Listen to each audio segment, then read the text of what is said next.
Shashidhar sir ಇದ್ದಾರೆ, ಆಮೇಲೆ G ಇದ್ದಾರೆ.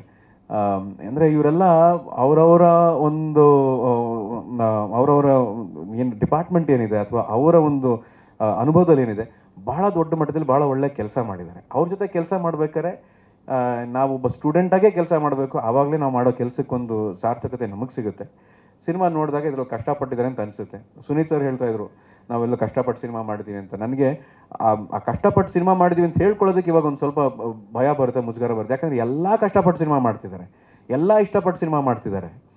ಆಮೇಲೆ ನನಗೆ ಮಾತಾಡೋದಕ್ಕೆ ಹಿಂದೆ ಮುಂದೆ ನೋಡ್ತೀನಿ ಇವಾಗ. ಯಾಕೆಂದರೆ ಮಾತಾಡಿ ಎಲ್ಲಿ ಸಿನಿಮಾ ರಿಸಲ್ಟ್ ಏನು ತೋರಿಸಪ್ಪ ಅಂತ ಕೇಳಿದಾಗ ಒಂದ್ಸಲ ಹಿಂದೆ ತಿರುಗಿ ನೋಡಿದ್ರೆ ಸ್ವಲ್ಪ ಮಾತು ಕಡಿಮೆ ಮಾಡೋಣ, ಕೆಲಸ ಮಾಡೋಣ, ಸಿನಿಮಾನ ಜನರ ಹತ್ರ ತೊಗೊಂಡೋಗೋಣ, ಎಷ್ಟು ಸಾಧ್ಯ ಆಗುತ್ತೋ ಅಷ್ಟೂ ಜನರಿಗೆ ಇದನ್ನು ವಿಸ್ತಾರವಾಗಿ ನಾವು ಇದನ್ನು ತಲುಪಿಸ್ಬೇಕು ಅನ್ನೋ ಉದ್ದೇಶ ಏನಿದೆ ಅದು ನನ್ನ ಮನಸ್ಸಲ್ಲಿ ಬಹಳ ಗಟ್ಟಿಯಾಗಿ ಕೂತ್ಬಿಟ್ಟಿದೆ.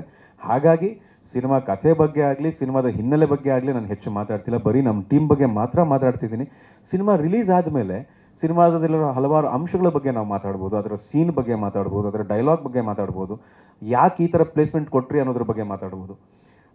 ಹಾಗಾಗಿ ಇದುವರೆಗೂ ನಮಗೆ ಸಿಕ್ಕಿರುವಂಥ ಪ್ರಶಂಸೆ ಆಗಲಿ, ಪ್ರೋತ್ಸಾಹ ಆಗಲಿ, ಅದನ್ನೇ ನಮ್ಮ ನಿರ್ಮಾಪಕರು ರಾಘವೇಂದ್ರ ಸರ್ಗೆ ನಾನು ದೊಡ್ಡ ಮಟ್ಟದಲ್ಲಿ ಧನ್ಯವಾದ ಹೇಳೋಕ್ಕೆ ಇಷ್ಟಪಡ್ತೀನಿ, ಶುಭಾಶಯ ಹೇಳೋಕ್ಕೆ ಇಷ್ಟಪಡ್ತೀನಿ, ಅಭಿನಂದನೆ ಹೇಳೋಕ್ಕೆ ಇಷ್ಟಪಡ್ತೀನಿ. ನಿರ್ಮಾಪಕರು ಇರ್ತಾರೆ, ಹಣವನ್ನು ಹಾಕ್ತಾರೆ, ಆದರೆ ಪ್ರಜ್ಞಾವಂತ ನಿರ್ಮಾಪಕರು ನಾನು ಬಹಳ ಕಡಿಮೆ ನೋಡಿರೋದು. ಸೊ ಸಿನಿಮಾ ಬಗ್ಗೆ ಆಗಲಿ, ವ್ಯವಹಾರದ ಬಗ್ಗೆ ಆಗಲಿ, ಆಮೇಲೆ ಕಲೆ ಬಗ್ಗೆ ಆಗಲಿ ಸುಮಾರು ಕಾಳಜಿ, ಅಭಿಮಾನ, ಪ್ರೀತಿ ಎಲ್ಲವೂ ಇಟ್ಕೊಂಡಿರೋ ನಿರ್ಮಾಪಕರು ರಾಘವೇಂದ್ರ ಸರ್. ಆಮೇಲೆ ಇದಕ್ಕೆ ನಾನು ಹೇಗಾರು ಮಾಡಿ ಒಳ್ಳೆ ಕೆಲಸ ಮಾಡಲೇಬೇಕು ಅಂತ ನಿರ್ದೇಶಕರು ವಿಜಯ್ ಅವರಿದ್ದಾರೆ. ಸೊ ನಾವು ಕೆಲಸ ಮಾಡಿದ್ದೀವಿ, ಇನ್ನು ಆ ಕೆಲಸದ ರಿಸಲ್ಟಿಗೆ ಮಾತ್ರ ಕಾಯ್ತಾ ಇದ್ದೀವಿ.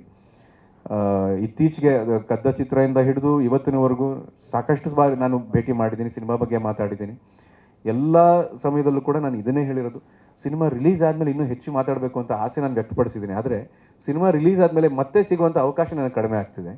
ಈ ಸಿನಿಮಾಯಿಂದ ಮತ್ತೆ ಸಿಗುವಂಥ ಅವಕಾಶ ಸಿಗಲಿ, ರಾಘವೇಂದ್ರ ಸ್ವಾಮಿ ಕರುಣಿಸಲಿ ಅಂತ ನಾನು ಪ್ರಾರ್ಥಿಸ್ತೀನಿ. Thank you. ಹಾಂ ಬೀಚ್ ಅಂದರೆ ಯಾರು ಇನ್ವಾಲ್ವ್ ಆಗ್ತಾರೆ ಸರ್. ದೊಡ್ಡ ಹೆಸರು ಅಂತ ಹೇಳಿದ್ರಲ್ಲಿ ಯಾವುದೇ ಅತಿಶಯೋಕ್ತಿ ಇಲ್ಲ. ಸೊ ಈ ಥರ ಇರಬೇಕಾದ್ರೆ ನನ್ನ ಕೆಲಸ ನಾನು ಪ್ರಾಮಾಣಿಕವಾಗಿ ಮಾಡಬೇಕಲ್ಲ. ಹೌದಾ ಸರ್? ಹಾಂ, ಥ್ಯಾಂಕ್ ಯು. ಹಂಗಾರೆ ಸರಿ, ಅದು ನಮ್ಗೆ ಇನ್ನೊಂದು ಬೋನಸ್ ಥರ. ಆಮೇಲೆ ಈ ಥರ ಒಂದು ಸಿನಿಮಾದಲ್ಲಿ ಸಿಗೋದೇ ಕಡಿಮೆ ಜಾಗ ರೊಮ್ಯಾನ್ಸ್ಗೆ ಅಂತ. ಒಂದು ರೊಮ್ಯಾಂಟಿಕ್ ಹಾಡಲ್ಲಿ ನಾವು ಕಾಣಿಸ್ಕೊಂಡಾಗ ಅದು ನೋಡಿದವ್ರಿಗೆ ಇವಾಗ ನೀವೇ ಹೇಳಿದ್ರಿ ತುಂಬ ಇನ್ವಾಲ್ವ್ ಆಗ್ಬಿಟ್ಟಿದ್ದೀರಿ ಅಂತ. ಸೊ ಆ ಇನ್ವಾಲ್ವ್ಮೆಂಟ್ ಆಡಿಯನ್ಸಿಗೆ ಬರಬೇಕು, ಇಲ್ಲಾಂದರೆ ಆ ಹಾಡಿಗೂ ಅರ್ಥ ಇಲ್ಲ, ಆ ಎಮೋಷನ್ಗೂ ಅರ್ಥ ಇರೋದಿಲ್ಲ. ಹಾಗಾಗಿ and very thankful to Teju ಅವರು. ಯಾಕಂದರೆ ಅಲ್ಲೆಲ್ಲ ಆ ಪರಿಸ್ಥಿತಿ ಇದ್ದಾಗ ಬಿಸಿಲಾಗಲಿ, ಆಮೇಲೆ ಆ ನೀರು ಮಧ್ಯ ಡ್ಯಾನ್ಸ್ ಮಾಡಬೇಕು, ಅವರು ಸಹಕಾರ ಕೊಡದೆ ಹೋಗಿದ್ದಾರೆ, ಆ ಥರ ಎಮೋಷನ್ಗಳು ಕಾಣೋದಿಲ್ಲ. So Teju, thank you very much once again. ಮತ್ತೊಮ್ಮೆ ನನ್ನ ಇಡೀ ತಂಡಕ್ಕೆ ನಾನು ಹೃತ್ಪೂರ್ವಕವಾದಂಥ ಧನ್ಯವಾದ ಹೇಳ್ತೀನಿ. ಯಾಕೆ ಅಂದರೆ ಅವಕಾಶ ಕೊಟ್ಟಿದ್ದಕ್ಕೆ. ಯಾಕೆ ಅವಕಾಶ ಕೊಡ್ತಾರೆ? ಒಳ್ಳೆ ಕೆಲಸ ಮಾಡ್ತೀವಿ, ಪ್ರಾಮಾಣಿಕವಾಗಿ ಕೆಲಸ ಮಾಡ್ತೀವಿ ಅನ್ನೋ ಒಂದೇ ಒಂದು ಕಾರಣದಿಂದ ನನ್ನನ್ನು ಇವತ್ತಿನವರೆಗೂ ಸಾಕ್ತಾ ಇರೋ ನನ್ನ ಎಲ್ಲ ನಿರ್ಮಾಪಕರಿಗೂ, ನನ್ನ ನಿರ್ದೇಶಕರಿಗೂ ನನ್ನ ಧನ್ಯವಾದಗಳು.